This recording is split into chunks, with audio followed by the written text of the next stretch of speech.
Hey everyone, welcome to my first episode of Mental Health Monday, where we will be talking about mental health topics on Monday. The first topic we'll start off with is autism. So many of you probably don't know this or can't tell, but I was diagnosed with Asperger's syndrome when I was 18. I was in treatment for a different mental health issue at the time, but there was this whole godsend of a therapist of mine who helped me a lot with my issues, along with diagnosing me to be on the spectrum as well as working with me on social skills. So this is a very important topic to me, obviously, because it affects everything I do in my life. Um, I think in general, I'm a very extroverted person. I am verbal. I tend to be higher functioning. So it might not seem super obvious that I have kind of deficits when it comes to communication, but I can assure you I definitely do. One of the topics about autism that's, kind of, I guess, very well known is the lack or the aversion of eye contact. Now, y'all, you definitely won that eye contact battle, by the way.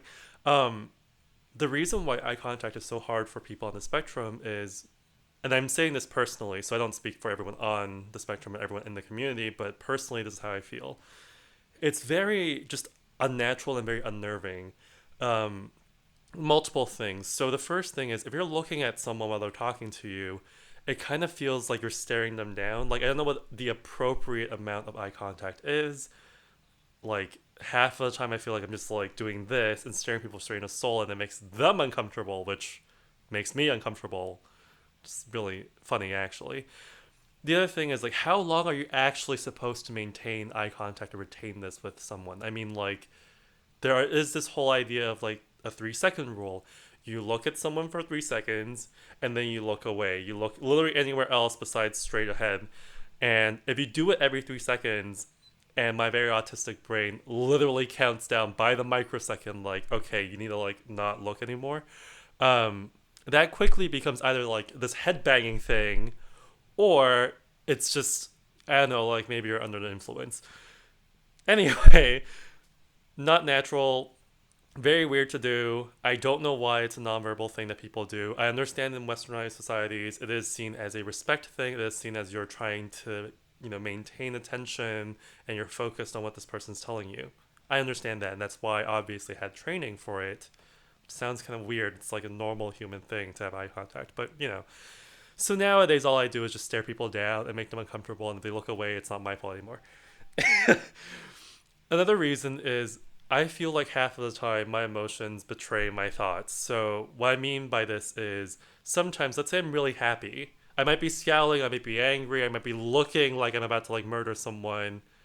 And it's because the way my brain works is that whatever I do say or think never really syncs up, which is really sad. Like, it's not really synchronized. So staring at someone then might literally give them the exact opposite reaction. If I'm supposed to be happy, if I'm telling you that I got a promotion or I like did something really well today or I finally nailed this piece I'm working on, I should be smiling. I should have eye contact, but I should also like, I'm an eye smiler, so my eyes actually it's a whole thing. Me being angry when I'm saying that, even though I don't intend to be, will really turn people off completely. So that's one thing. Another thing is that I feel like when you're doing eye contact, especially for me, it's almost seen as like an intimacy thing. It feels very weird. It's almost like there's this romantic kind of undertone to it, which makes it very weird if you have like a platonic hangout with a friend or anything and it's just like I'm staring at you deep in your eyes. You know what I mean? Like it's like the whole idea of like love at first sight, except this is just like being like 200% more autistic. So that doesn't make me feel good either.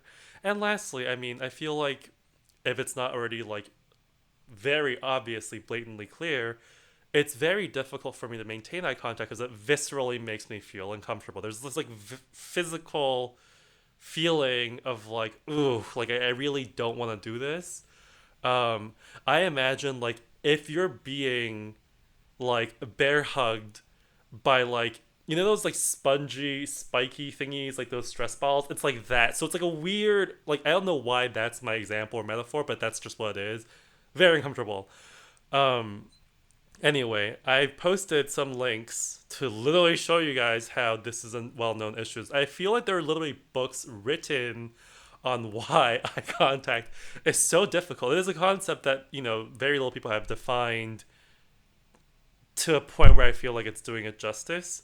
So for now, I guess the whole heuristic is autism, eye contact, bad, which basically translates to if you ever suspect you're talking to someone on the spectrum or if someone's telling you that they're on the spectrum, just please believe them and just think that, if they're averting eye contact, it has nothing to do with you as a person. I don't think for the most part it means that they're bored or anything. It just literally means like it's very uncomfortable. It's kind of like if you're having a conversation with a friend, you don't want to be doing this when it's like literally negative 30 degrees outside or like 100 degrees. You want to be doing it somewhere where it's like adequately cool, adequately ventilated, adequately humid. Very similar thing here. And I know that it's a very weird parallel for people to grasp because, maybe it seems very self centered and very egotistical that it's about our comfort, but it's also about, the thing about communication is that autism is literally one of a communication based disorders. And there's so many ways you can communicate with someone. It's verbally, it's non-verbally, it's a whole bunch of stuff. Eye contact obviously being a non-verbal thing. Um, I posit that it's possible, to have a conversation with literally just eye contact. I don't think I've ever done that, but I think it's possible. Um, yeah, so I think that I'm just going to be completely rambling at this point, but you know, when people talk, you maintain eye contact with them. When I think of a conversation, I think of like I'm trying to absorb everything around my environment. So I can look at you and pay attention, or I could look at what you're eating or what you're wearing or whatever you're doing and still get attention, like still pay attention to you. It's not exclusive to a point where you cannot both multitask or just single handedly, like stare someone down basically. And I think that, if it's going to make the conversation more kind of like streamlined and more, facilitated, why not? Like I don't know sign language. I can't communicate with just using sign language. So fortunately, I can actually speak to people, and for the most part, I can maintain eye contact. But you know, I do ask everyone to think about why this is a social norm that we do. Because the thing is, if you talk to like an animal, which I'm sure we've all done at some point, but if you actually stare down like a wild or stray animal in the animal kingdom, like, when it's anything like wolves or bears or anything, that's sometimes seen as a threat. I'm just saying. I'm not a threatening person. I'm not intimidating anyone. Although apparently, if I stare at people long enough, it's intimidating. Yeah. So I will continue doing topics related to autism and other mental health topics as well. I went to school and I have a degree, a bachelor's degree, which kind of counts for psychology and biology. So I have a bit of research experience, clinical experience, and obviously personal experience.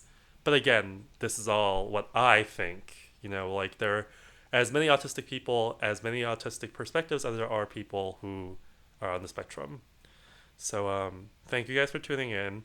I will see you sometime soon, hopefully next Monday, but if not, some Monday from now.